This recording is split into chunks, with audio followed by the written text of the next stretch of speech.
Parmi les grands mammifères sur Terre, dotés d'une intelligence particulière, il y a l'éléphant. Sa masse cérébrale est de 4 à 6 kg, soit le cerveau le plus lourd de tous les mammifères terrestres. Cet animal, qui ne se reproduit que tous les 4 ans, est sujet à des actes de barbarie. Il s'agit du trafic d'ivoire, encore défini comme l'activité d'achat et de vente illégale de défense d'éléphants. La région d'Afrique centrale où se trouvent les éléphants de forêt a été depuis des décennies l'une des principales sources d'approvisionnement illégal en ivoire pour l'Afrique de l'Ouest et les pays étrangers. Le trafic de l'ivoire en Afrique centrale s'est internationalisé à travers un renforcement des réseaux criminels internationaux, notamment chinois. Dans la région, 3 facteurs compromettent gravement la lutte contre le trafic d'ivoire: la faible gouvernance, la corruption et l'évolution changeante du commerce, selon les conclusions d'une étude du Fonds mondial pour la nature publiée en 2017.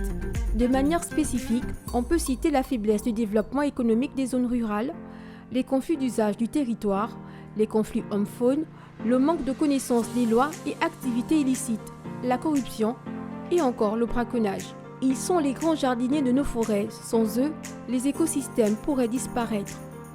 Les recherches montrent que le braconnage crée, sur le long terme, une détresse émotionnelle et sociale chez les éléphants survivants et au troupeau dans son ensemble. Mais les conséquences sont plus nombreuses. La disparition des populations d'éléphants et de leurs aires migratoires a également un impact sur les animaux plus petits, les communautés, les terres que nous partageons et la santé de notre climat. Mais des actions des États subsistent afin de freiner le phénomène. Au Gabon par exemple, la population d'éléphants de forêt a fortement augmenté à cause de la politique de protection de l'animal dans le pays, ainsi que de la lutte contre le braconnage. La Chine, très pointée du doigt dans ce trafic, a annoncé dès fin 2016 l'interdiction du commerce d'ivoire sur le territoire.